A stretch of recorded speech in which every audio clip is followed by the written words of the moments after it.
The political temperature in Zimbabwe just shot up as MDC President Douglas Mwonzora dropped a legal bombshell that could shatter President Emmerson Mnangagwa's alleged plans to extend his term beyond 2028.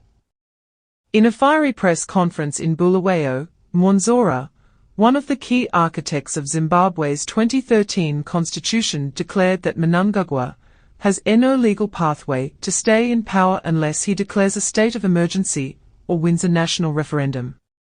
And guess what? ZANU PF is terrified of a referendum because they know they'd lose.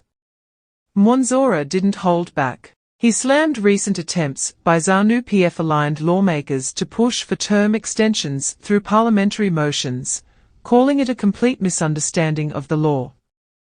According to him, Section 328 of the Constitution is crystal clear.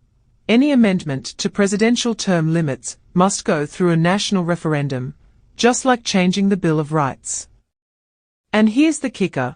Mwonzora revealed that the drafters of the Constitution deliberately wrote this clause in convoluted language so the government wouldn't notice what they were doing at the time. But the real fireworks came when Mwonzora called out Justice Minister Ziyambi Ziyambi, accusing him of being a half-baked lawyer who doesn't understand the Constitution. In his own words, that's the problem with being a laboratory assistant, then studying law by correspondence, and wanting to speak authoritatively on the Constitution. Ouch!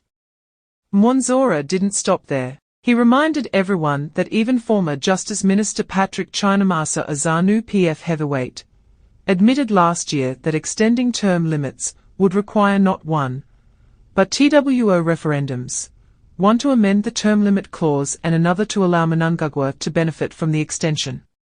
So why is ZANU PF now pretending otherwise?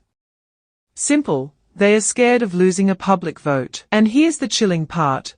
Mwonzora warned that the only other way Mnangagwa could cling to power beyond 2028 is by declaring a state of emergency, suspending democratic rights, and ruling by decree.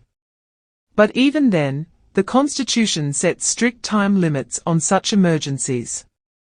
Mwonzora didn't rule out the possibility of ZANU PF creating chaos themselves just to justify such a move. Then came the age factor.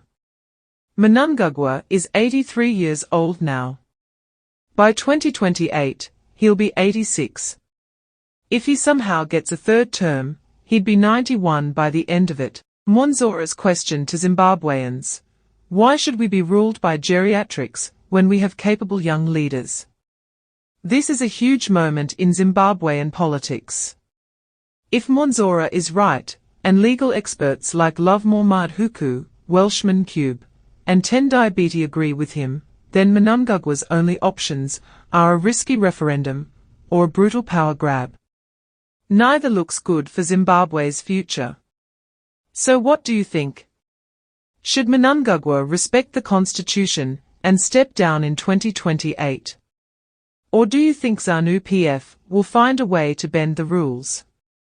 Drop your thoughts in the comments. We want to hear from you. And if you're new here, subscribe to Zimbabwe Uncensored for raw, unfiltered updates on Zimbabwean politics. Hit the notification bell so you never miss a video. Share this article with your friends and family. Let's keep the conversation going.